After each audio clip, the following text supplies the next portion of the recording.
फागुन के त्योहार में मेरा देवाधिदेव महादेव माता पार्वती के साथ होली खेलता है, मेरा कृष्ण कन्हैया राधा रानी के साथ होली खेलता है।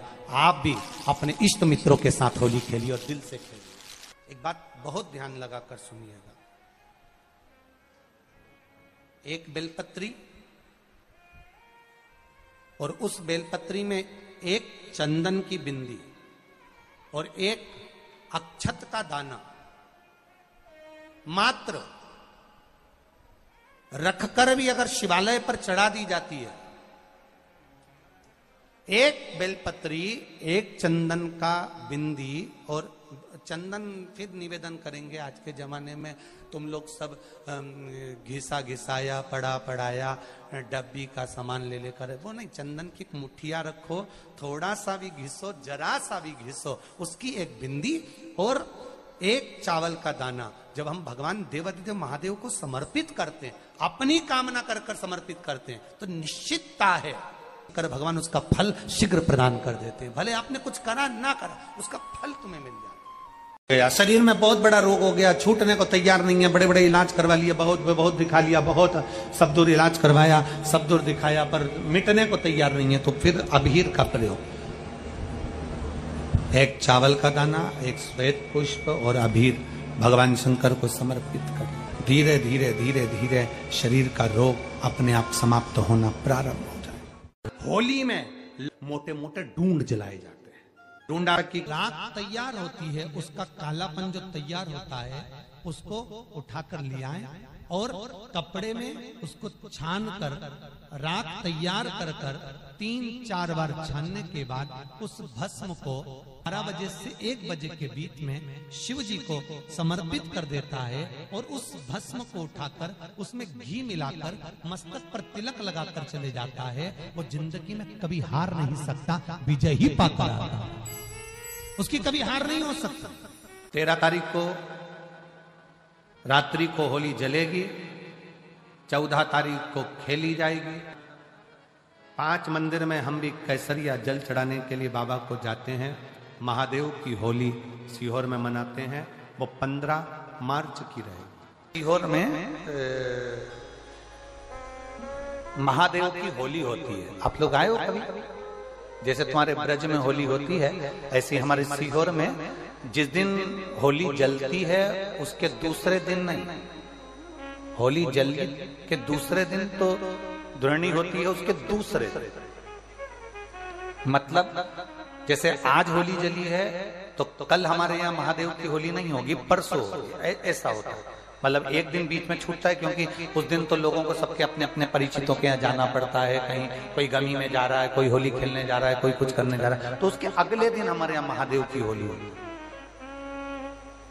मैं सबसे निवेदन करूंगा, कभी मौका लगे तो हम सूचना देंगे आपको, सीहोर की कथा में बोलेंगे, तो कभी मौका लगे तो एक बार महादेव की होली खेलने के लिए आप सीहोर, कभी मौका लगे, तुम ब्रज की होली तो बहुत खेले होगे, एक बार महादेव की होली खेलने सीहोर आओ।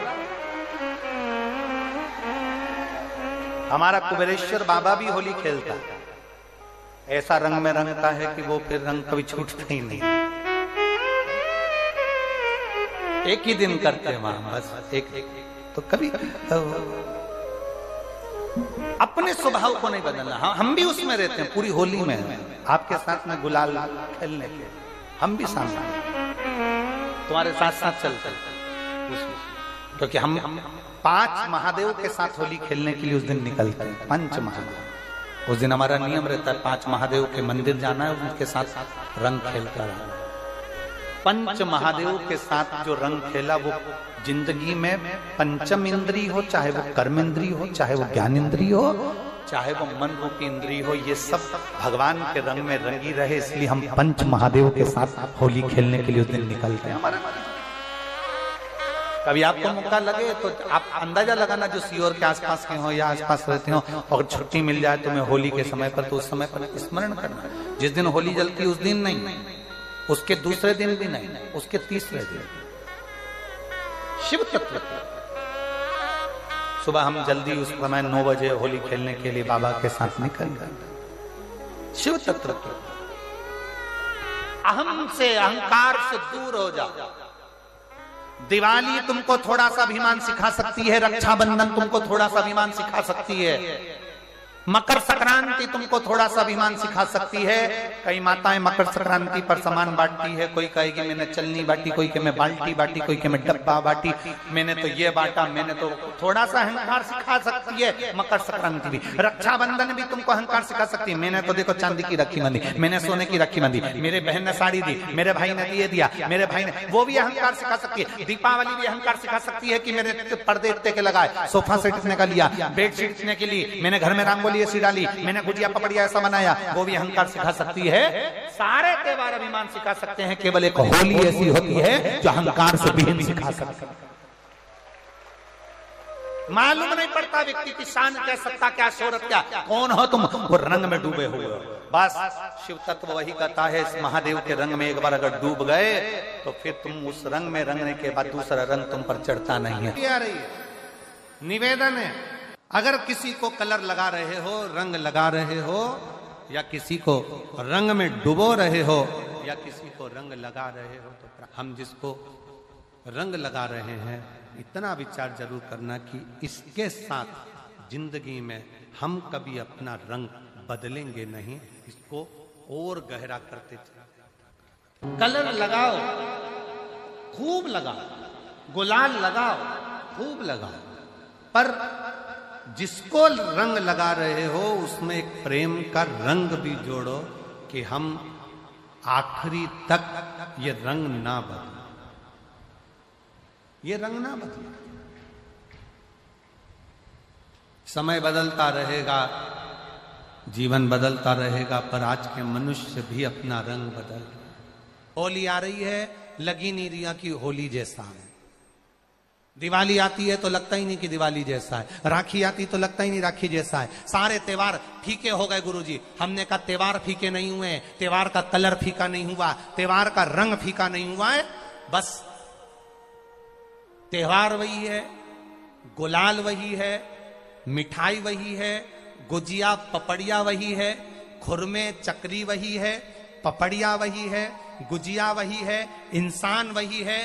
बस बाजार में से जो रौनक समाप्त नहीं हुई है, रौनक आपके भीतर की समाप्त हो गई। आपके भीतर इतनी ईर्ष्या भराती गई, इतनी ईर्ष्या भराती गई, इतनी ईर्ष्या भराती गई कि वो ईर्ष्या के कारण, उस अहंकार के कारण, उस अहम के कारण तुम एक दूसरे से मिलना पसंद नहीं कर पाते। पहले के लोग कहते थे हमारे यहाँ जब होली होती थी इतने लोग आते थे, मिलने जाते थे, गुलाल लेकर जाते थे। आजकल तो कोई दिखता नहीं है। कारण केवल इतना सा है, तुम्हारा अहंकार, तुम्हारा ईगो, तुम्हारा अभिमान तुम्हें अपने घर से बाहर नहीं निकालता। तुम घर से बाहर नहीं निकलते अपने अहंकार के कारण, अपनी काया के कारण, अपनी अभिमतता के कारण। आप दूसरे से मिलना पसंद नहीं करते। जरा सा कोई ने कलर लगाया तुम्हें क्रोध आ गया, जरा सा किसी ने गुलाल लगाया तुम्हें गुस्सा आ गया, जरा सा कोई आया भाभी जी भैया जी करके गुलाल लगा गया, तुम न न न न न न न न न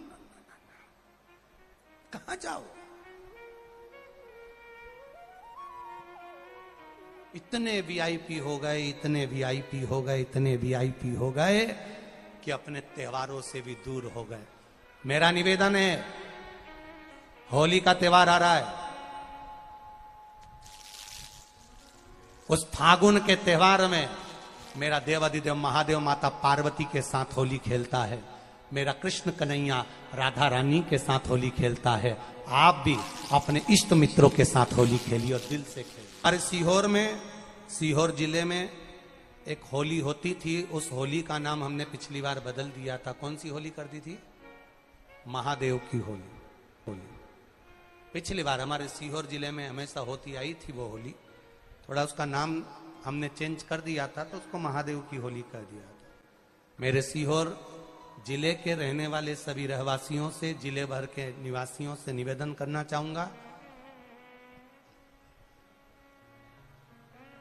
वो पुरानी होली को बंद कर महादेव की होली नाम दिया गया है।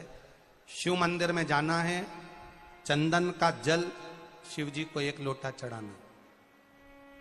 एक बात अपनी जिंदगी में उतार कर रखो, शंकर भगवान को घी का दिया भी लगाओ तो तुम्हारे घर में जो असली घी हो, थोड़ा सा भले 1 पत्ती लगाओ, भले इतनी सी बत्ती जलाओ, पर असली घी की जलाओ। शिव जी को अगर चंदन भी लगा रहे हो तो असली लगाओ। शंकर भगवान को चावल भी चढ़ा रहे हो तो असली चढ़ाओ।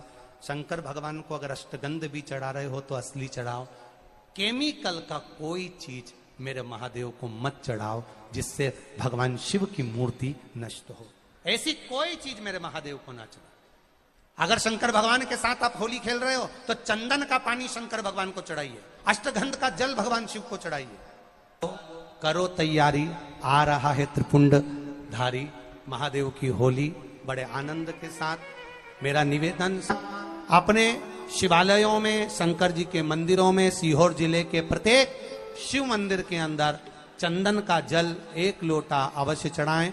महादेव की होली अवश्य मनाएं और भाव के साथ 5 मंदिर हम भी जाएंगे। कोई जुलूस नहीं, कोई क्रम नहीं, बस बाबा को आराम से जल चढ़ाना ही एक नियम है और बाबा को जल चढ़ाएंगे। आप सब बड़े आनंद के साथ महादेव की होली का स्मरण करिए। महादेव की होली के दिन अष्टगंध चढ़ता है, चंदन चढ़ता है, अबीर चढ़ता है, गुलाल चढ़ता है, पर शिव पर रोली कुंकु नहीं चढ़ता। पर लिंगाष्टक के अंतर्गत कुमकुम चंदन लेपित लिंगम, यहाँ स्पष्ट किया कि कुंकु चंदन। तो महाराज जी फिर ये चरित्र का वर्णन, कुंकु तो यहाँ लिखा है कि कंकु चढ़े, तो बहुत ध्यान देना महाराज। शंकर भगवान के शिवलिंग पर आपको फिर निवेदन करूंगा, भगवान शंकर का ये शिवलिंग है, ठीक है, ध्यान देना। ये माता पार्वती का स्थान है, बीच में सुख सुंदरी, राइट लेफ्ट भगवान के पुत्र, ऊपर 5 कन्या। पूरे शिवलिंग पर आप सब कुछ समर्पित करो, पर कुंकु जब भी शंकर को चढ़ाओगे तो जो पार्वती का स्थान है वहीं पर आप चढ़ाए, पार्वती का स्थान। क्योंकि माता जगतजननी जगदम्बा माता पार्वती ने शंकर से जो मांगा है, आपके शरीर पर रक्तांबर ना दे, ठीक है, आपके शरीर पर रक्तांबर ना दे महाराज। क्योंकि कोई भी पत्नी अपने पति को कभी रक्त में सना हुआ नहीं देखना चाहिए। महादेव की होली के दिन और बेलपत्री की जड़ के नीचे जाकर प्रयास करा करो कि लाल चंदन का जल, लाल चंदन को घिसकर कलश में उस चंदन को डालकर जल भरकर उसको बेलपत्री की जड़ के नीचे सींचन करने का प्रयास करा करो। है कि धीरे धीरे कर कर वो दुख समाप्त होगा, वो दुख हटेगा ही।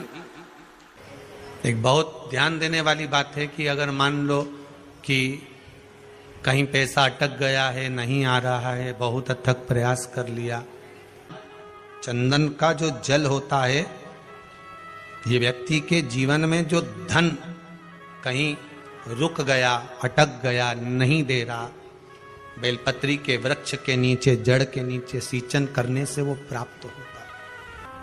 अथर्ववेद में वर्णन किया गया कि पीपल के वृक्ष की जो जड़ होती है, बेलपत्री के वृक्ष की जो जड़ होती है और आंवले के वृक्ष की जो जड़ होती है, इसके नीचे स्वर्ग का निवास होता है।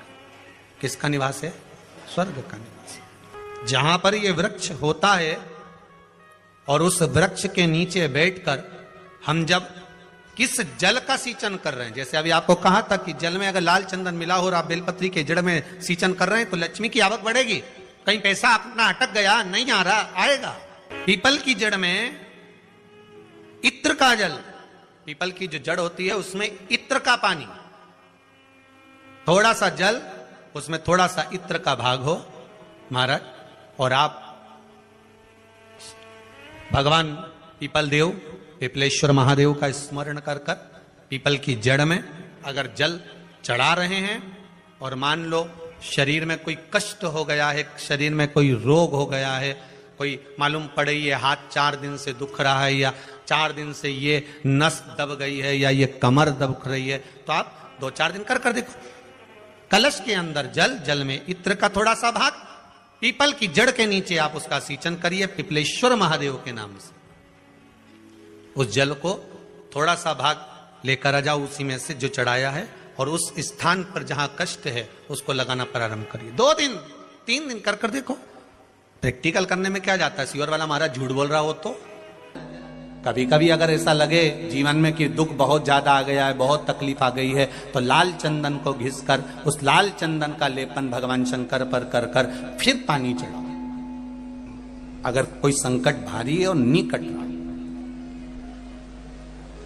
जैसे किसी नारी का गर्भ नहीं ठहर रहा, 15 साल हो गए, 20 साल हो गए, 25 साल, जैसे इसने लिखा एक माता ने कि 18 साल की बेटी हो गई थी पर संतान में पुत्र नहीं, तो उसने भाव से कथा सुनी। ऐसे आपके भीतर अगर 20 साल हो गए, 25 साल हो गए, 30 साल हो गए, संतान का सुख ही नहीं है, लाल चंदन का लेपन बाबा भोलेनाथ पर करना प्रारंभ करो। पीठिका पर लाल चंदन का लेपन करना प्रारंभ करो। लाल चंदन से बाबा का श्रृंगार करना प्रारंभ करो। एक बेलपत्री पर लाल चंदन, दोनों पत्ती नीचे वाली, जो नीचे की जो 2 पत्ती होती है इस पे लाल चंदन, और बीच वाली पत्ती पर पीला चंदन लगाकर बाबा के शिवलिंग को समर्पित करिए। बाबा से प्रार्थना करिए, रोज प्रार्थना करो। परंतु एक बात का स्मरण रहे, 25 साल हो गए, 20 साल हो गए, 30 साल हो गए, संतान नहीं, तो पहले जल से अभिषेक कराना। अभिषेक कराकर उस जल का आचमन करने के बाद हाथ को खासा करना, धोना। उसके बाद में फिर वापिस बाबा का स्नान कराओ, फिर चंदन का लेपन कराओ, फिर 1 लोटा जल चढ़ाकर बाबा का स्नान कराओ। बाबा का बड़ा सुंदर भाव से लाल चंदन से जो अभिषेक करता है, बाबा को लेपन कर फिर जल चढ़ समर्पित करता है, निश्चित है उसकी गोदी मेरा देव अधिदेव महादेव जरूर भरता है। ये निश्चितता है। हम तो बेटियों से भी कहते हैं, जिसका विवाह नहीं हो रहा हो, 25 साल, 30 साल, 27 साल, 28 साल, 32 साल, 40 साल हो गए हो, नहीं हो रहा हो बेटा बेटी का विवाह, उसे लाल चंदन का प्रयोग अशोक सुंदरी वाली जगह पर 7 बिंदी लाल चंदन की लगाकर 7 बेलपत्र 7 बिंदी पर रखिए, और महाराज अपनी कामना कर भगवान से आइए, बाबा देगा, करेगा। 3-4 महीने में विवाह पक्का करेगा। ये लाल चंदन की महत्वता है शिव तत्व। रोग बढ़ गया, बेलपत्री के वृक्ष के नीचे दीप लगाना प्रारंभ करो। बाबा से विनती कर घी का दिया लगाइए बेलपत्र वृक्ष के नीचे, बाबा से निवेदन करें, रोग निवारण होगा। एक लाल चंदन होता है, एक पीला चंदन होता है, 2 तरह का चंदन होता है। जैसे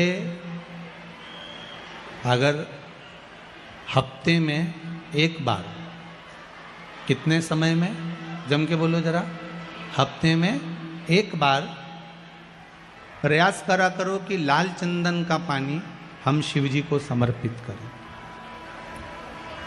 और लाल चंदन का पानी अगर शंकर जी को समर्पित कर रहे हो तो शिव मंदिर में चढ़ाने के बाद में थोड़ा सा पानी बचा हुआ किसी बेलपत्री के वृक्ष के नीचे समर्पित करो। किसी भी बेलपत्र के वृक्ष के नीचे लाल चंदन का पानी थोड़ा समर्पित करें। जैसे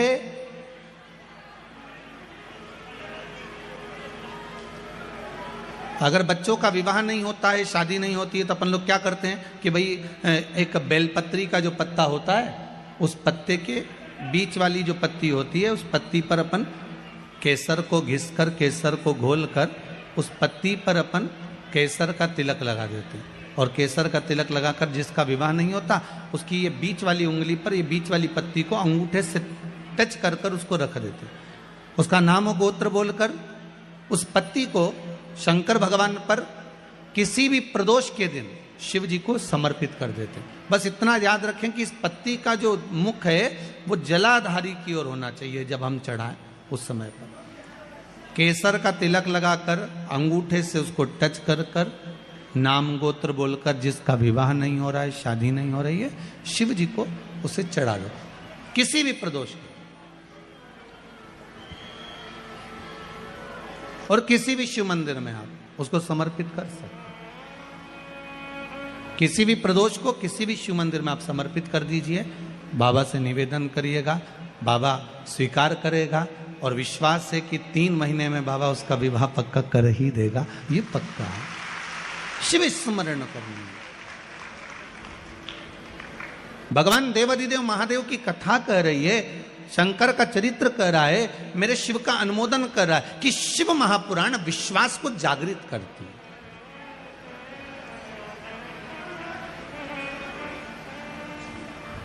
शिव महापुराण विश्वास को जागृत करने का कार्य करते हैं।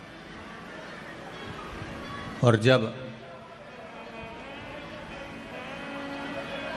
विश्वास की जागृतता हो, जैसे